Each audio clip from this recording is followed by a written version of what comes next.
Hello and welcome. Thank you so much for joining us this evening. My name is Samantha Connell. I am a librarian at New Canaan Library, and I'm very excited that you are all here with us this evening. Tonight's presentation is part of our month-long celebration of One Author New Canaan, which celebrates the literary works and award-winning author Jacqueline Woodson, with programming that supports and honors themes found throughout her work. Many of Jacqueline Woodson's novels take place against the backdrop of Brooklyn. And tonight we have Malka Simon for a fascinating examination of the diverse architecture of Brooklyn.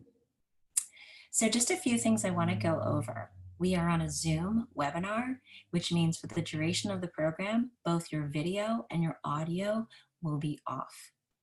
I welcome you to ask questions and to enter any comments in the chat, and we will try to get to all of your questions at the end of Malka's presentation.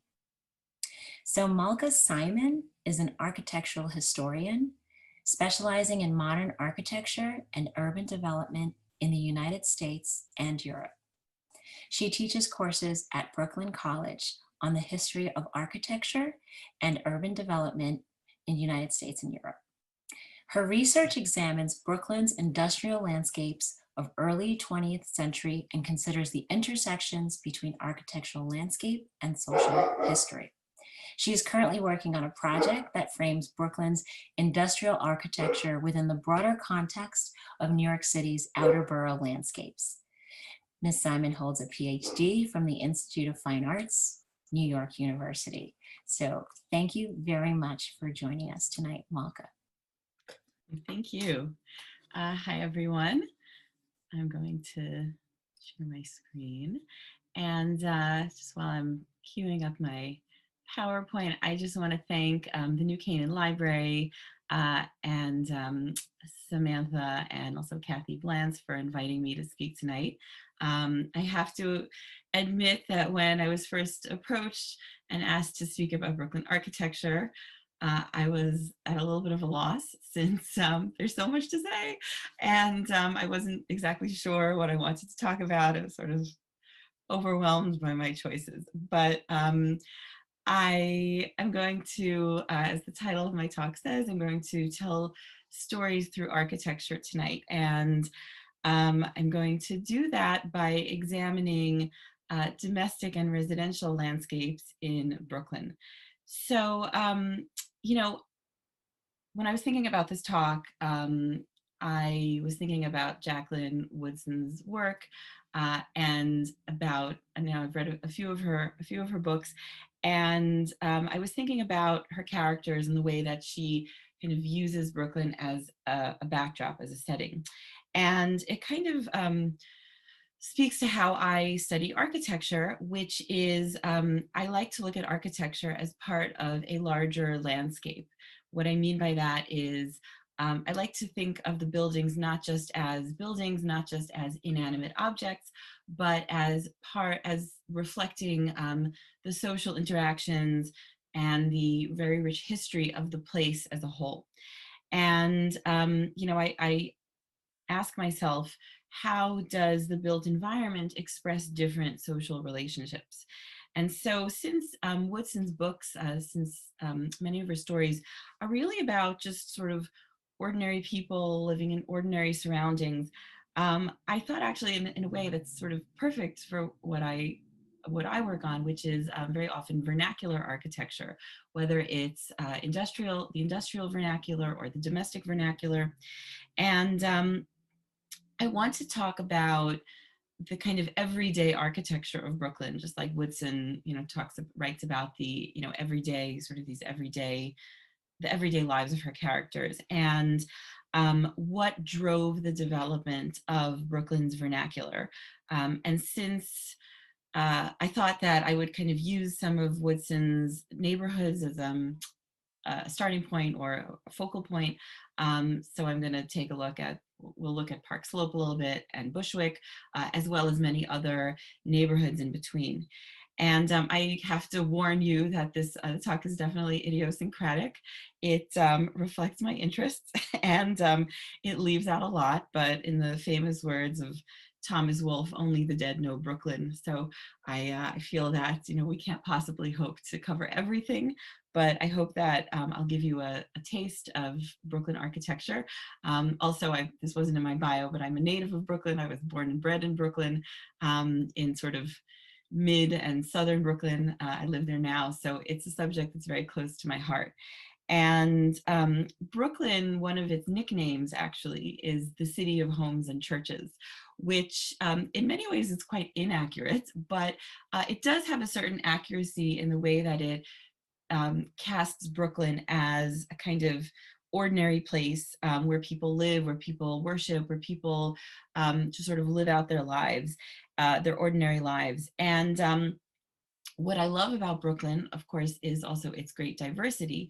And as an architectural historian, something that I have long been frustrated with and something that I try to address in my work is the fact that Brooklyn's architecture is so poorly understood and neglected, especially within the context of the study of architecture in New York City. So people all know about skyscrapers, and if people know anything about Brooklyn architecture, it tends to be the Brooklyn Bridge or Coney Island, which are fine places and wonderful monuments.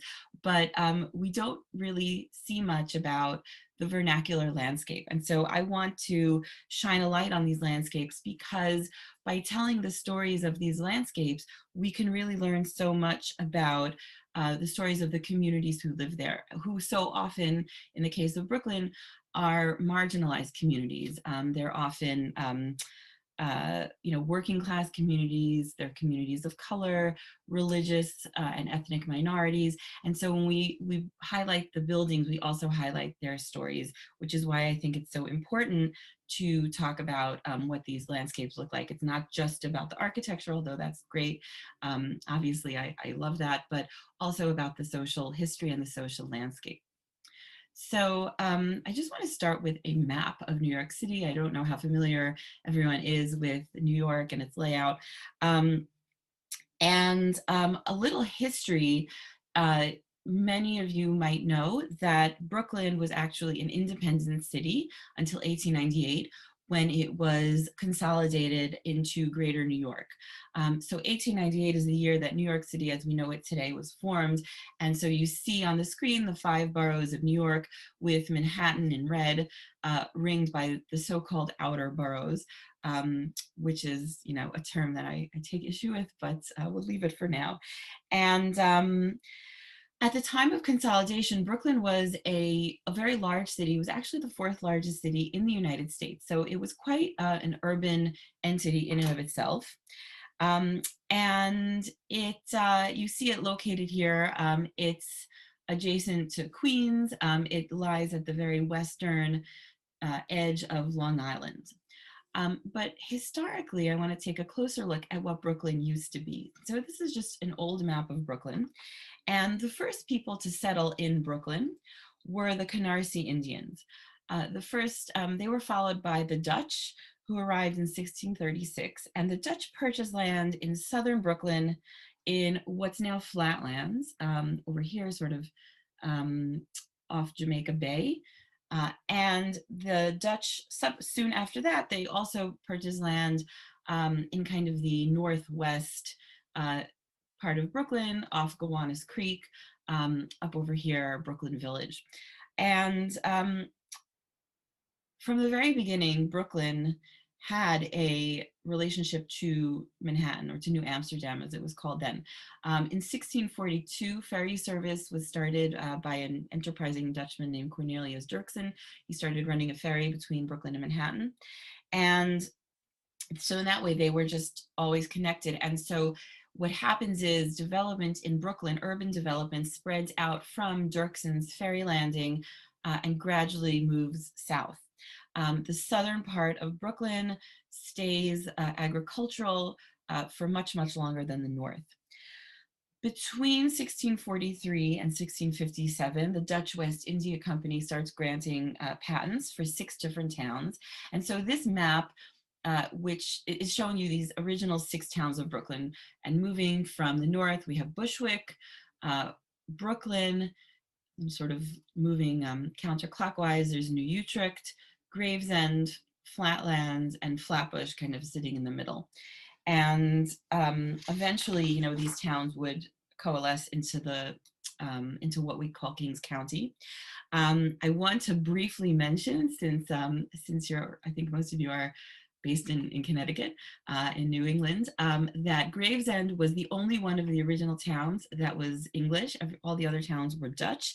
And what's interesting about Gravesend is the first town in the New World where a woman was given the land grant to the town. The woman who was given the patent for Gravesend, her name was Lady Deborah Moody. She was an Anabaptist from England. She left England because of religious persecution, and she came actually to Gravesend via New Haven and via New England. And in terms of planning, and again, we can start thinking about how plans reflect social and cultural history. This is a map from 1873. It's a copy of a map of Gravesend.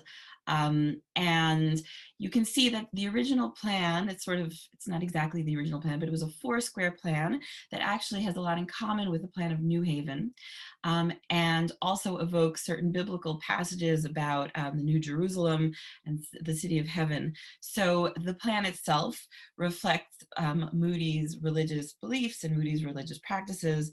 And there's a small portion of the street grid in Brooklyn today where you can, if you look at the aerial view, you can still see the original layout. But so there is a little bit of a Connecticut connection here.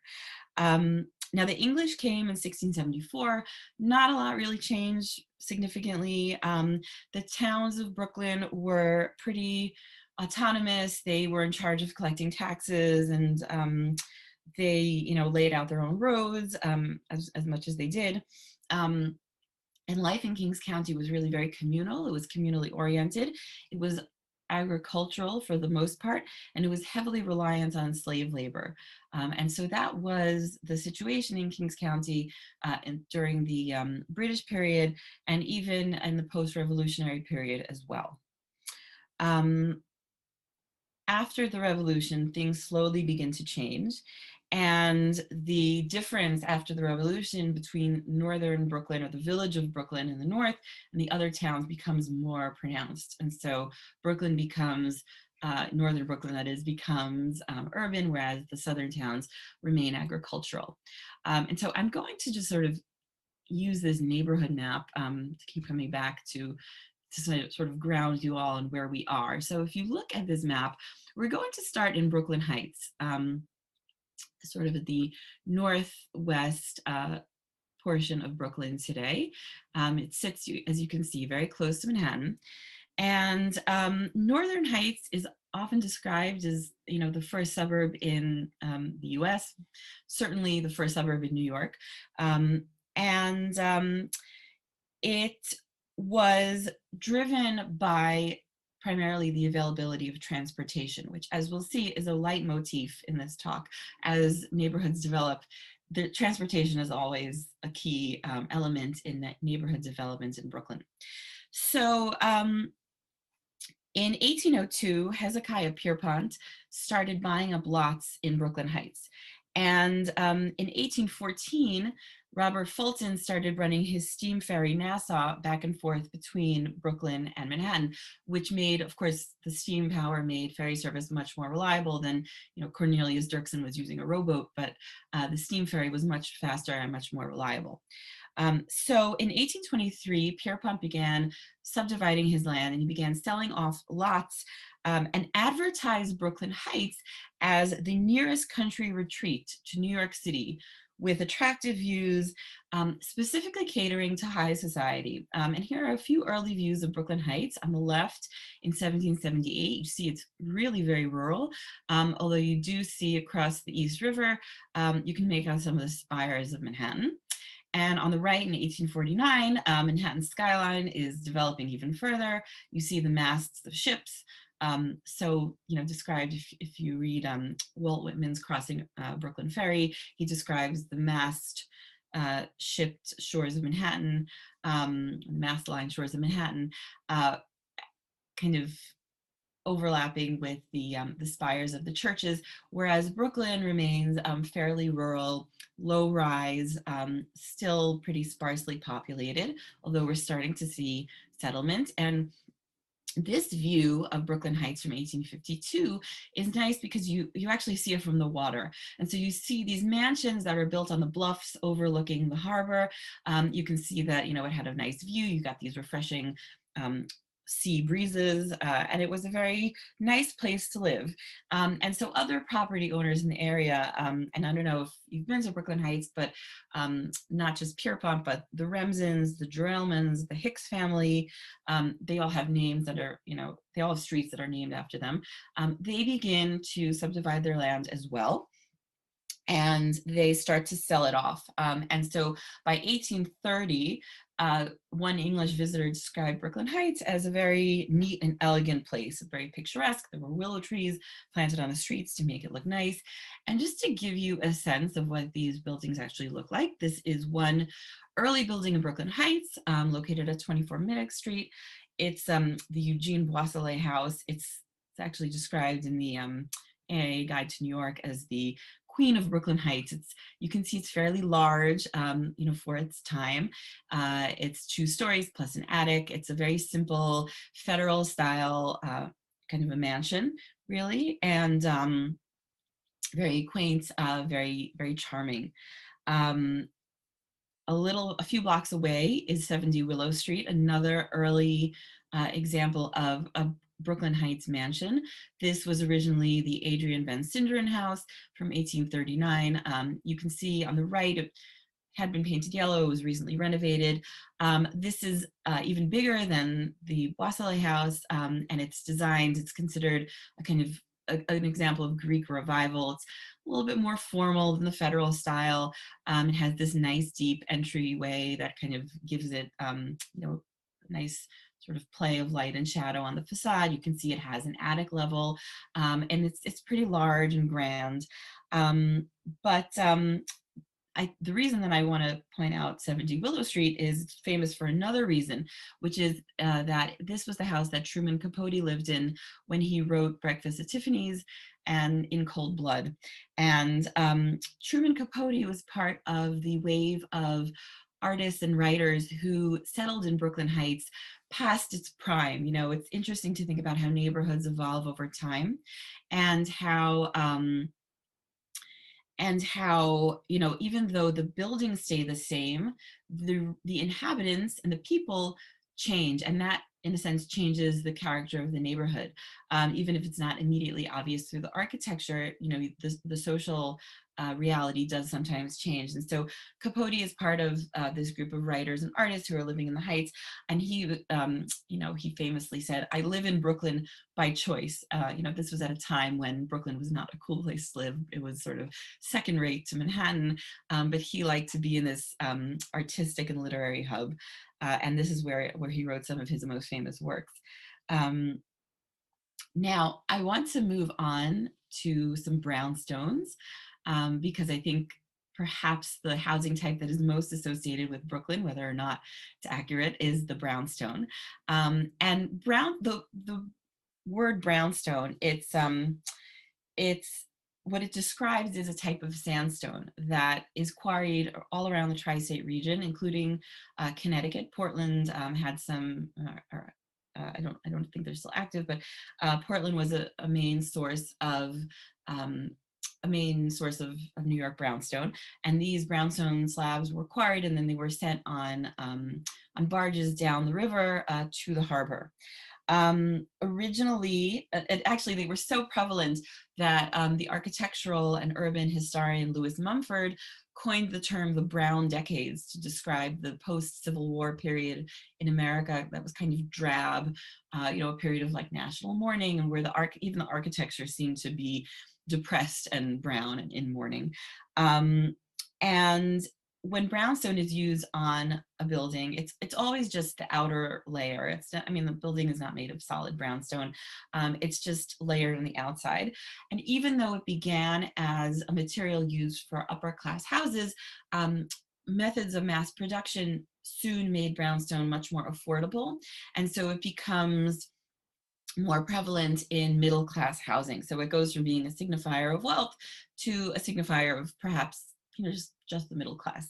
Although today, as you know, I'm sure brownstones are regularly sell for many millions of dollars. And this brownstone is, by the way, the term brownstone also is often used as shorthand for row house, even though the actual use of brownstone kind of gave way by the 1890s to other material like limestone or yellow brick. So, very often something that's described as a brownstone is not technically made of the material, but it's used to denote a row house. And this is an interesting brownstone. It's interesting for a couple of reasons. This is also located in Brooklyn Heights. It's a rare example of a Gothic revival style brownstone. You see the pointed arches and the cornices on the windows.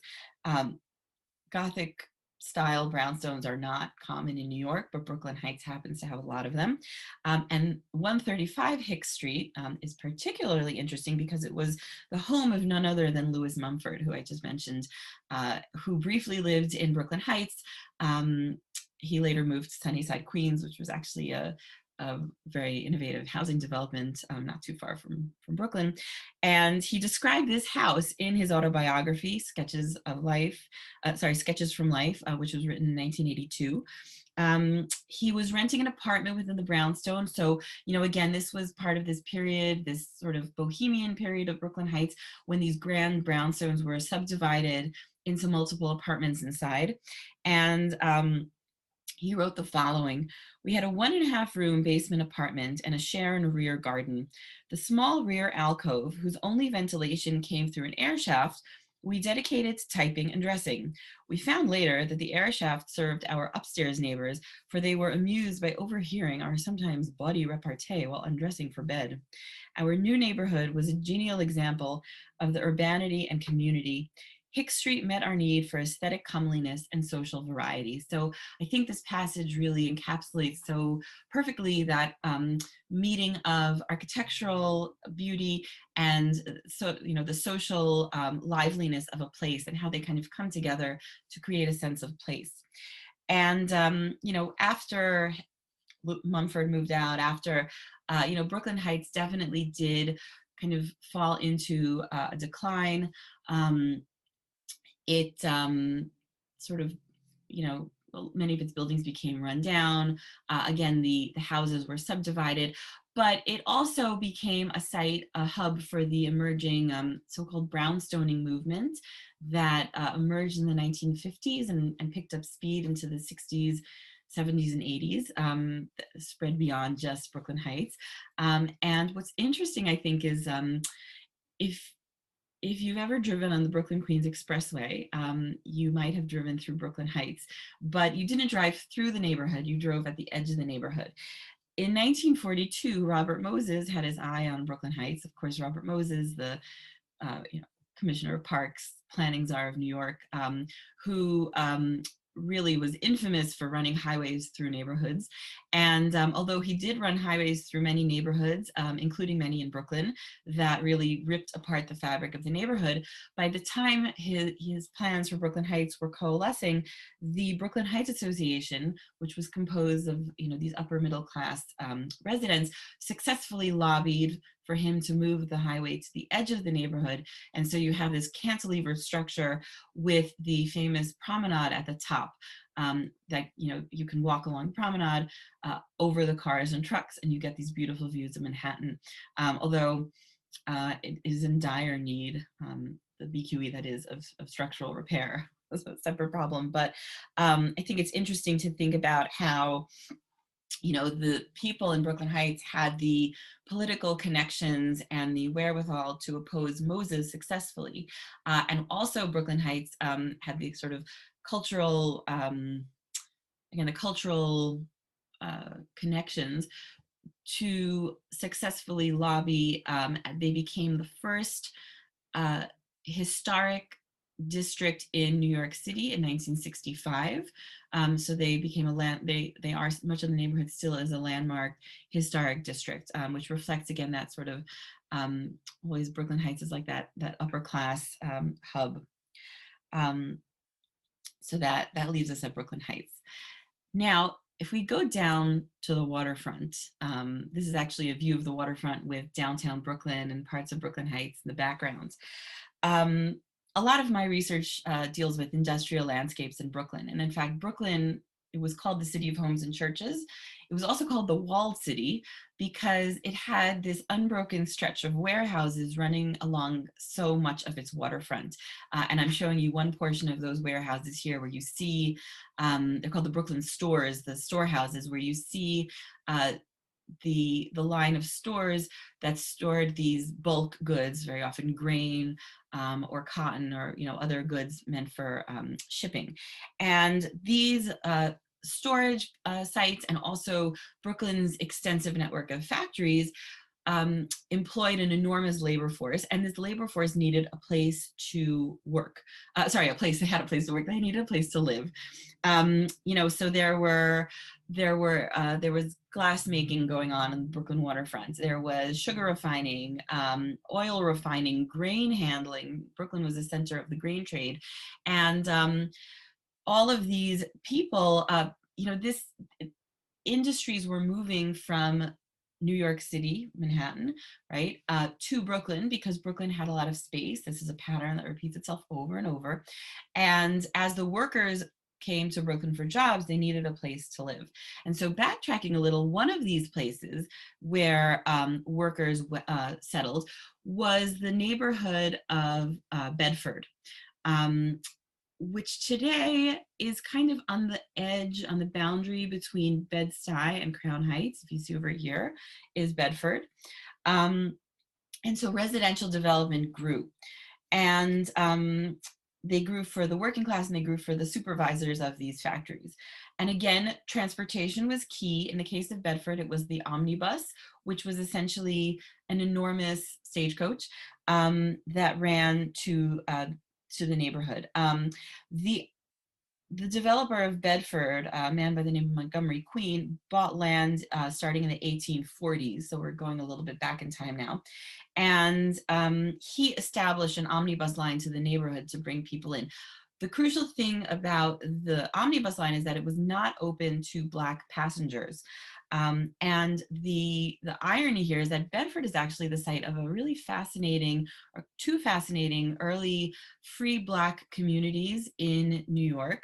Those were Weeksville and Carville. And I'm showing you a picture here, a vintage photo of Weeksville, the Hunterfly Road houses. You can see these very modest frame houses. Henry Thompson was a leading Black abolitionist who bought 32 lots from John Lefferts. He was one of the original European landholders in the area, and he was selling off his estate. So Thompson bought a bunch of lots, and he sold many of them to James Weeks, who was a longshoreman who worked on the piers, on the docks in Brooklyn. And Weeks in turn, sold lots and sort of gave the neighborhood his name. The population in 1850 was about 500, and at the height of Weeksville's growth, it was about 650 in the 1870s. It was a self-contained community. It had its own school, its own cemetery, its own orphanage. It was the birthplace of Dr. Susan Smith McKinney, who was New York State's first female doctor, first Black female doctor, that is. And I think what's interesting to note is that when Weeksville was founded, the New York State Constitution required Black men to own $250 in property in order to vote, which was not a requirement. This property requirement was not in place for white men, but it was in place for Black men. And so owning land in Weeksville meant that you actually could vote there. It was quite had very significant ramifications. And so you get this establishment of an early free Black community. It was eventually swallowed up by the expansion of Eastern Parkway and Crown Heights.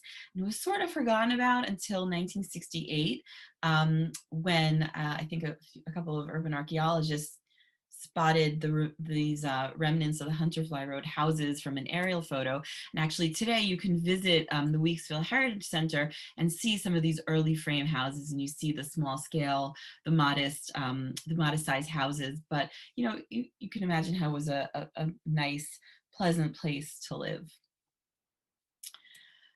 I want to move next slightly west to Park Slope. And of course, in Red at the Bone, Woodson's characters move from Bushwick to Park Slope. So I thought it would be interesting to talk a little bit about this particular neighborhood. And Park Slope was another fairly wealthy neighborhood. It attracted Brooklynites to its mansions and its elaborate row houses. And Litchfield Manor, this is a postcard of Litchfield Manor, is the old house of Edwin Litchfield, who was the developer of this area. He bought parcels of land before the Civil War and then began selling them off, although he kept his mansion separate. And it still survives today, fairly intact with some alterations. It's the headquarters of the Brooklyn division of the New York City Parks Department. So if you go to Prospect Park today, you can visit Litchfield Mansion and see it for yourself. And what Litchfield did, the transportation that he used was the horse car. These are actually horse cars in Manhattan, but the horse car was essentially an omnibus that was pulled on rails. So they went much faster than the omnibus because the rails reduced the friction and allowed the cars to move more quickly. And so you have this horse car growth in Litchfield's area and the development of brownstones. And this is one of these beautiful rows of Brooklyn brownstones in Park Slope. There are many of them. You can see the use of, actually most of them are actual brownstone with some exceptions. The neighborhood developed starting from Prospect Park, and it sort of fanned outward into, during the 1860s, the 1870s, even in the 1880s. And just looking more carefully at some of these, this is actually a brownstone that was recently on the market. And so you see the exterior is, this is 11th Street, a little bit further from the park. And you see the exterior is this very rich brownstone, and the interior is, absolutely beautiful with all these wooden details, the fireplaces and the staircases. And one of the scenes that stuck with me or a few of the scenes that stuck with me from Red at the Bone were those interior scenes that were set in the brownstone. I think Woodson describes sort of like the sunlight playing off the mahogany, and the scene at the end of the book where they pry open the stairs, to find the surprise there. I don't know if you've all read the book. I don't want to spoil anything. Not a huge spoiler, but there are these interior scenes, and these were really beautiful brownstones. Woodson's characters would have moved into their Park Slope brownstone in the 80s, which is when Park Slope was kind of going through this sort of like yuppie gentrification period, like that part of the brownstoning movement, where Park Slope, similar to Brooklyn Heights, had fallen on tough times, but young families were rediscovering the neighborhood and restoring a lot of these buildings. And you had, of course, the main attraction in Park Slope is Prospect Park, designed by Olmsted and Vaux, who designed New York Central Park. Many, consider, and actually Olmsted and Vaux consider Prospect the superior design for many reasons I won't go into right now. But parks have a way of increasing property values, and so that's what happened in Park Slope. It attracted more people to the park, especially in the blocks surrounding the park. Of course, you have these are some photos of Prospect Park. This natural oasis in the city is very attractive, and in fact, part of Prospect Park was also Eastern and Ocean Parkways, which were these broad landscape streets. Ocean Parkway was the first parkway in the United States, meaning a landscaped road. And Olmsted had this idea that he wanted to extend the park into the rest of the city. And so Ocean Parkway connects Prospect Park to the ocean, to the Atlantic. Eastern Parkway was supposed to connect the park to, it was supposed to run across Queens, eventually into Manhattan. It never happens, sort of peters out, in Brooklyn, but they are to this day, they still are these really pleasant streets, very wide, landscape planted in trees, and they do bring a little bit of that, feeling of nature into the heart of the city. So there's this, kind of, they also offer a path for development, and development did follow the parkways um, deeper into Brooklyn. Okay. I want to talk a little bit about the working class as well. And here for that, we're going to travel to Brownsville, which is located kind of just east and slightly south of Crown Heights. Brownsville was initially built as a working class neighborhood. It was never an upper class neighborhood. It was developed by a man named Charles Brown in the 1860s. And um, he he marketed it to factory workers who worked also, again, on the docks in Brooklyn. They lived pretty close to their places of employment, and so they were able to settle in Brownsville. But his particular venture failed, and he fled the country. He didn't succeed, and he sort of disappears. But he is replaced by another developer by the name of Aaron Kaplan, who came in the 1880s and had a vision of a working class community that could sort of catch the overflow from the Lower East Side and accommodate the garment workers on the Lower East Side who wanted better living conditions. As you know, the Lower East Side was incredibly overcrowded, full of really dense tenements. And so Kaplan was able to do this because the elevated railroad, and I'm showing you a picture here of the Fulton Street L much later, but you get the idea, connected Brownsville to downtown Brooklyn, and it opened in 1891. So Kaplan built his houses, and shortly after the L came, of course, the Williamsburg Bridge, as well as the Manhattan Bridge. And the Williamsburg Bridge is important because it directly links the Lower East Side to Williamsburg. Williamsburg is not very far from Brownsville at all, and so Brownsville becomes a kind of an overflow space for mostly Jewish garment workers leaving the Lower East Side. And you see, these are scenes of Brownsville from the 50s, but I think they give a pretty good sense of, the sort of on the left, you have these modest wood framed row houses. On the right, you can see the development of tenements, of sort of these dingy apartment buildings. It kind of did become run down and almost as crowded as the Lower East Side, although not as bad. And, the story was generally the way it went was once you made it in Brownsville, you moved out of Brownsville, you moved to Eastern Parkway, or you moved to Flatbush, you moved further south to a bigger house. I also want to briefly mention that there are some really great examples of workers' housing in Brooklyn built by some of these industrialists that I keep mentioning.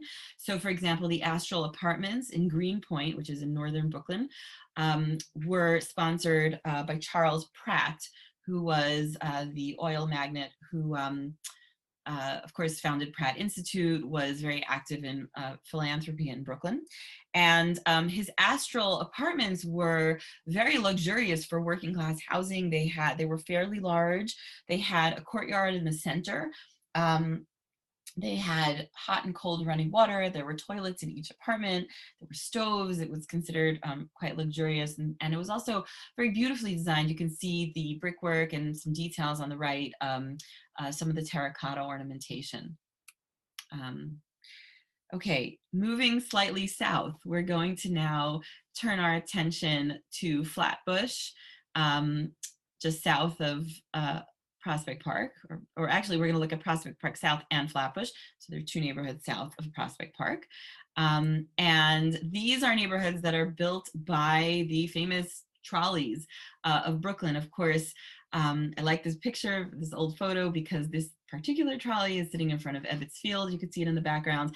And of course, the Brooklyn Dodgers got their name from the trolley dodgers of Brooklyn, right, who would dodge the trolleys on the streets and didn't always quite make it in time. There were a lot of deaths and injuries from the trolleys that ran around Brooklyn, but trolleys came to Brooklyn in 1890, or electric trolleys came to Brooklyn in 1890 and allowed for expansion south. And I think it's important to note at this time in history that by 1869, the city of Brooklyn was expanding further south, and the town commissioners started mapping the towns like Flatlands, New Utrecht, and Gravesend. They started laying out grids because they foresaw the eventual expansion of the city of Brooklyn to encompass all of Kings County.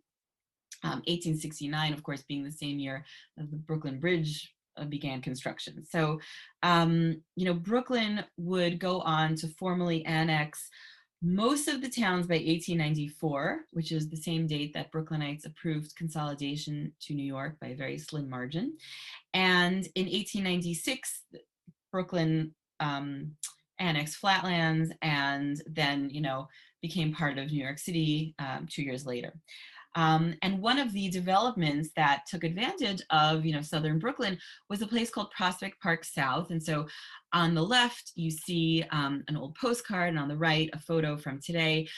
Prospect Park South is still a really charming neighborhood. It was developed by Dean Alvord, who was kind of an Anglophile who had this vision of a garden in the city that would bring rural beauty to the urban setting. And you see these, huge Victorian houses, these deep porches, these wide landscape streets that are planted with trees and grass, and it's really Victorian Flatbush even today retains a lot of that original character. And so the trolleys were the mode of transportation, and this neighborhood, of course, was built primarily for the upper middle class, for professionals. However, another thing that came to southern and central Brooklyn at this time was the subway. Arrived in about 1920. And so we see the construction of apartment buildings up and down Ocean Avenue, which runs through Flatbush and beyond. And what's interesting about these apartment buildings is that not only were they built for immigrants and for the working class, but they were built by architects who were working class themselves, who were immigrants, and who were otherwise shut out of these elite architectural circles. So they're often built in these really exuberant styles. On the left, you have a really rich Art Deco style building. On the right, it's kind of like Spanish Revival. They're often very colorful and striking, and they were basically created homes for the working class as an alternative to overcrowded tenements. And this continues. I have to give a shout out to Marine Park. This is my neighborhood. I actually live very close to this row of houses, and they still look almost the same as they do in this 1927 photo. Marine Park is one of Brooklyn's car-centered neighborhoods. It is beyond the reach of the subway. There's no subway that comes, but by the late 1920s and 1930s, when the neighborhood is being developed, of course, the automobile was an increasing sight on the streets of Brooklyn, and immigrant working class communities flocked to places like Marine Park, where you often see this kind of aspirational Tudor revival architecture. It sort of looks very sophisticated and like old money, but these houses actually were built for working class, often immigrant families. Again, the architects who developed these and the developers who sold the land were often first or second generation Americans themselves, who were shut out of those elite circles of development, but were able to find success out in Brooklyn, at the edges, or not just at the edges, but outside of Manhattan. I want to conclude by looking at Bushwick, since Woodson's stories, especially Another Brooklyn and Red at the Bone, take place in Bushwick, and she paints such an evocative picture of that neighborhood. And so Bushwick, back to our neighborhood map, is located just sort of east of Williamsburg. And if you read real estate listings today, Bushwick is a rapidly gentrifying neighborhood and is often described as like East Williamsburg, but it is in fact a separate neighborhood.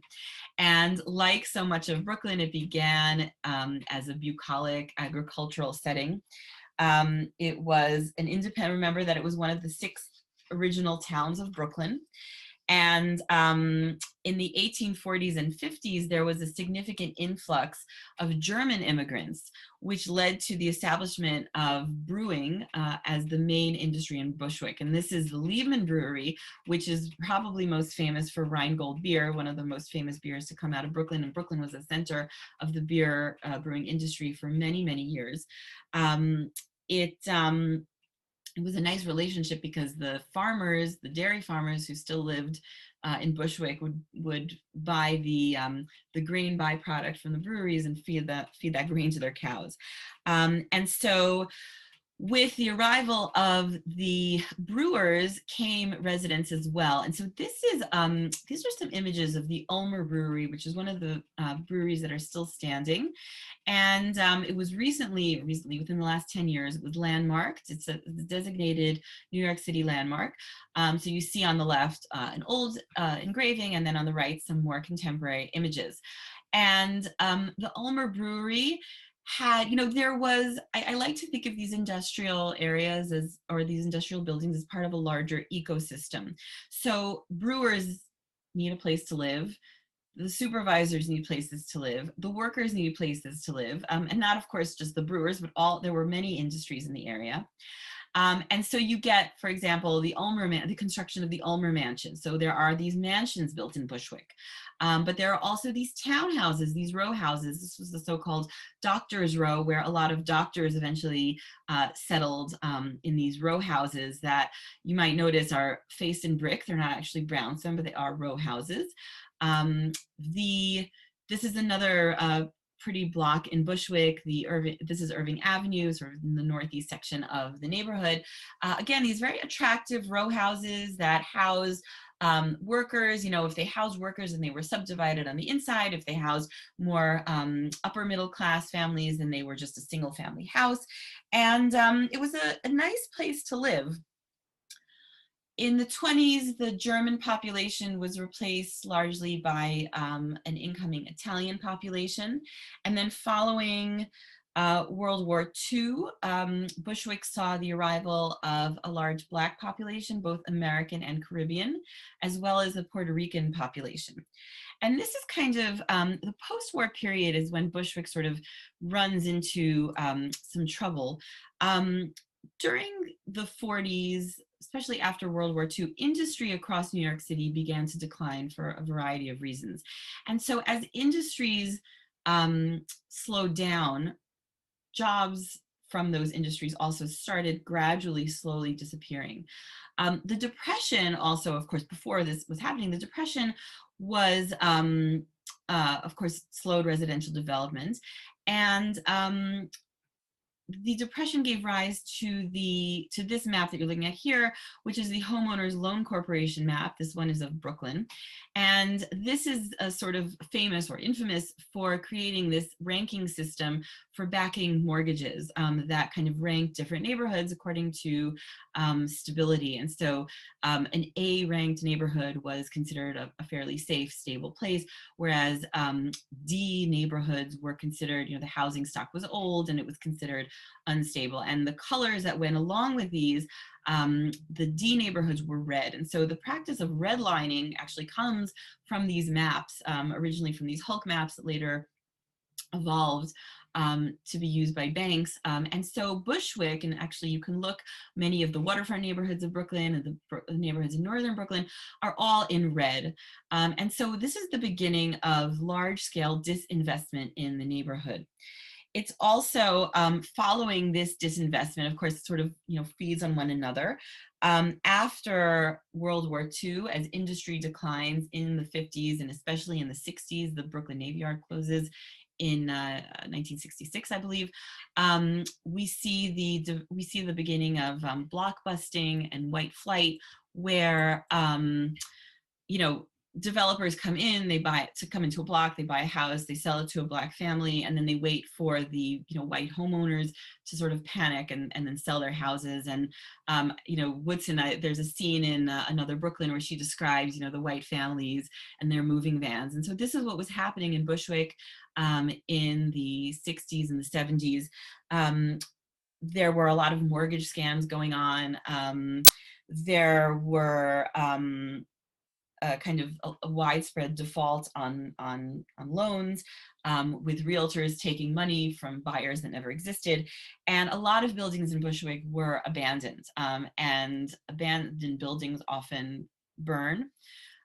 This is a picture of Bushwick from 1980. It's sort of these like urban, moonscape almost, this sort of image of the result of widespread arson, either for, to strip the copper wiring or to collect insurance money, or even just through neglect.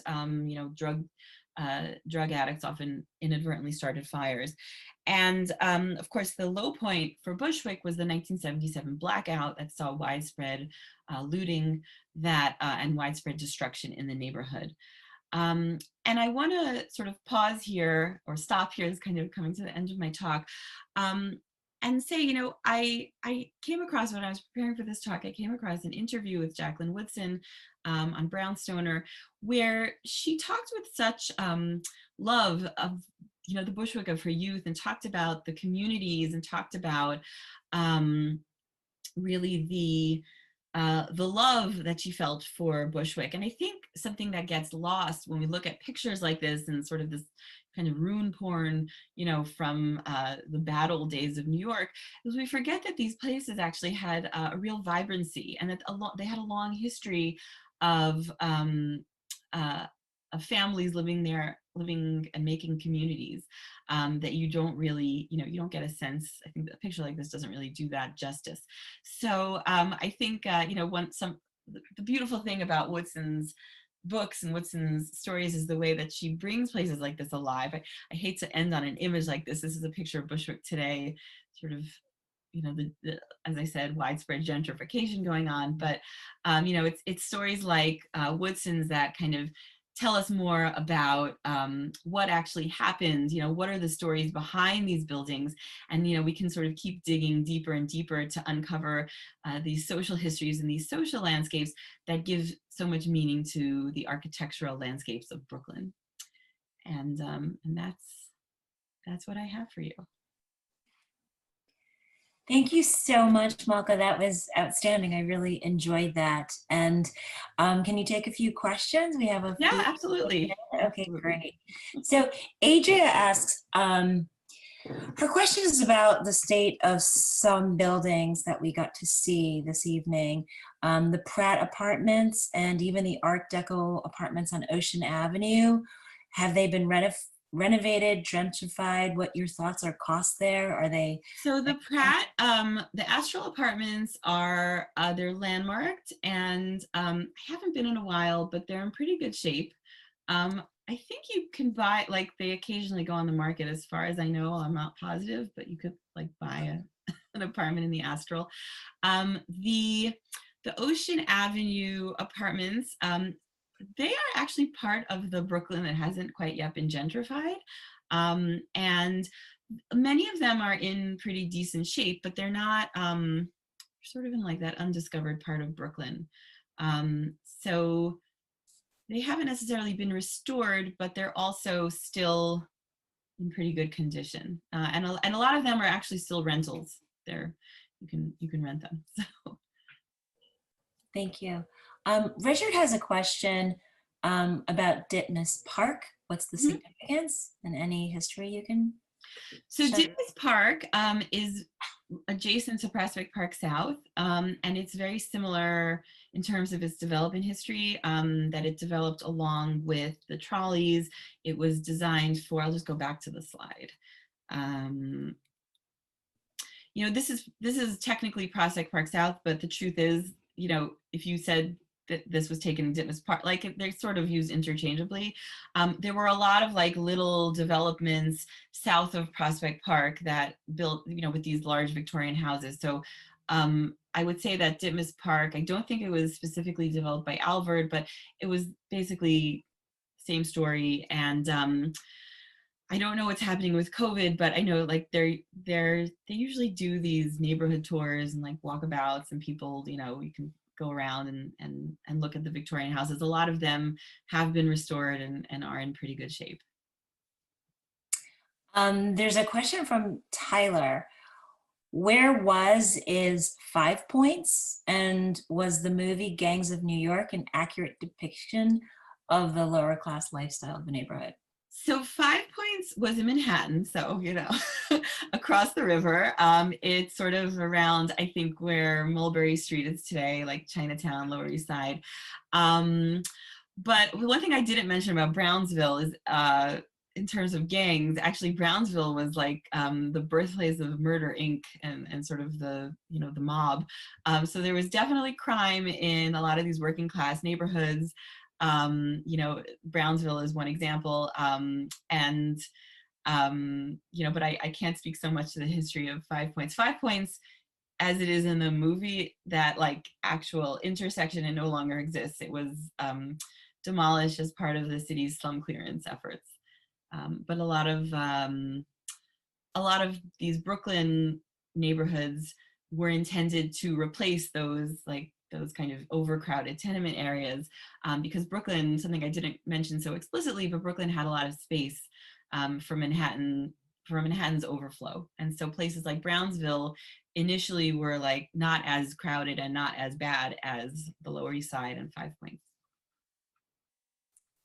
So Anita wants to know if you can shine any light about the plans for Coney Island. Um, I don't, I don't think I can shine so much light. It's, The I question is don't, whether you think it will be developed. so it already is pretty developed. Even within like the past, I'm thinking 20 years, it's changed tremendously. There are all these, I mean, I didn't talk about Coney Island. Obviously it has a really long history as an amusement park for the masses. And it also fell into decline after World War II. So the new amusement parks there, they are, they're very shiny, which is not necessarily a bad thing. I know that like rents are a big issue for a lot of the old time, mom and pop places on the boardwalk. I know that rents are a challenge. I know COVID has really hurt a lot of the businesses in Coney Island that have been like just hanging on, because it was closed. I think it was closed last summer, and I'm not sure what's going on now. But it is already being developed. I think it probably will continue to be developed, but I also sort of feel like everything is kind of up in the air with COVID, and it's hard to say exactly. I also want to let you know, Malka, we're getting tons of positive feedback and everyone Oh, thank you. enjoying your lecture tremendously. Diane is asking if you can say a few words about Sheepshead Bay. So Sheepshead Bay is named for the fish, the sheepshead fish that used to be very plentiful in those waters. And I saw a picture of it once, and it is like horrifying. It has a mouthful of teeth. Sheepshead Bay developed also like as a fishing community, but the houses of Sheepshead Bay were built along with the subway. So the IND, which is the city-built subway, came to Sheepshead Bay, and I would say like the 1920s and 30s. It extended out into Sheepshead Bay, and that's when you get these houses, and they're kind of they're more like row houses. I mean, they're all row houses. They're like simple row houses, smaller scale, definitely for like middle and working class families. And I think they still very much are that way today. I live pretty close to Sheepshead Bay. My favorite little grocery is in Sheepshead Bay. So, and it still has that. It's one of these like undiscovered parts of Brooklyn. And it still is a nice kind of middle working class community. I fear we're getting a lot of requests about people's personal, historical, and/or personal connections.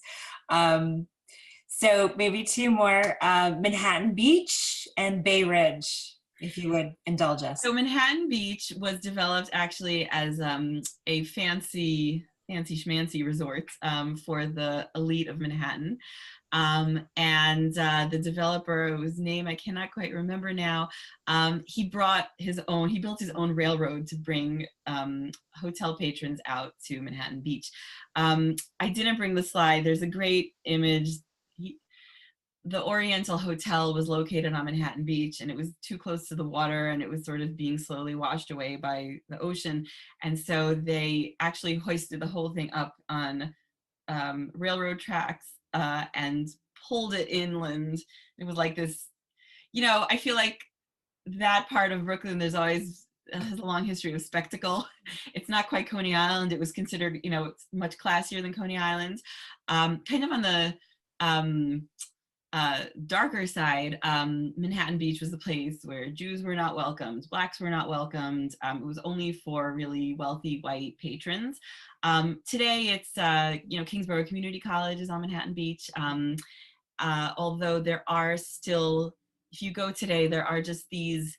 It's a combination. You still see some of the older small bungalows, and then these enormous mansions. It's a funny combination. And then Bay Ridge is, and I should say, by the way, you'll notice in a lot of these places, Bay Ridge, Park Slope, Brooklyn Heights, the geography of Brooklyn is such that kind of the north and west edges of Brooklyn are elevated, sort of where the glaciers stopped, and then you have the sometimes called the outwash plain, south of Prospect Park, which is very flat. And so Bay Ridge is one of these bluffs. It's located in sort of southwest Brooklyn. It was settled, there was a big Norwegian community who worked in shipbuilding, since of course it's so close to the water. And a lot of people who lived in Bay Ridge worked at the Army Supply Base, today's Brooklyn Army Terminal, Bush Terminal, which is today Industry City. It's a kind of also kind of gentrifying retail and light manufacturing complex. So there was a lot of industry in Sunset Park and like leading into Bay Ridge. And so it was, again, a working class community. Today it's a kind of mix, still like here and there, some Norwegian and Scandinavian descendants of those original immigrants. There's a very big Arab community, Arab American community, and there is also some Italian like spillover from the old Benson. It's a wonderful sort of polyglot community today, but it has this origin of, it has associations, Scandinavian associations in Bay Ridge. Thank you. So I'm going to read the feedback from KD Gray. I think she really captures a lot of the feedback I'm getting on the chat and the Q&A. She says, this presentation was truly excellent. Thank you for the historical overview and for putting the development of Brooklyn's neighborhoods into historical, economic, and social context. I think you did an outstanding job. We're so lucky to have heard this. And if you have any thoughts, Katie asks, do you have any recommendations of other authors that did a good job of describing the social fabric of Brooklyn? So there's a wonderful new-ish book on Brooklyn by Thomas Campanella. It came out, I think, it's been a year and a half. It's called Brooklyn, and I always forget the subtitle, but the author is Thomas Campanella. And he really writes a lot about the history of Brooklyn and a lot of these like little known, understudied parts of the borough, and brings in, that social history, that urban history. There's like a great chapter on Barren Island that like processed all the garbage for New York City. There's like a Floyd Bennett Field, the city's first airport. So I would highly recommend that book. There's a wonderful book called Of Cabbages in Kings County. And that's a little bit older, but it's by the authors are Linder and Zacharias, I think. And it's a really wonderful study of the agricultural history of Brooklyn and how agriculture yielded to urban development. There is an unfortunate lack of serious scholarship on Brooklyn in general.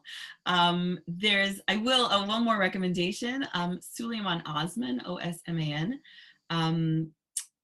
The Invention of Brownstone Brooklyn from a few years back is a fantastic study of like kind of gentrification and social class hierarchy, focused on like the brownstone belt of Brooklyn. So Brooklyn Heights, Park Slope, Carroll Gardens. And that's a really, I love that book. It's a great book. So I would recommend, I guess those three are good places to start. Thank you so much for sharing your expertise and your time with us this evening. We're a little bit past the hour, so I apologize, but No, we're that's fine. I'm happy. going to go ahead and say, I think if I allowed it to, the questions would keep coming. This was fascinating. So thank you. And I thank everyone for coming and joining us this evening. And please go to newcanaanlibrary.org and look at all of the many events we have planned to celebrate One Author New Canaan. Thank you so much. Thanks for having me. Good night, everybody.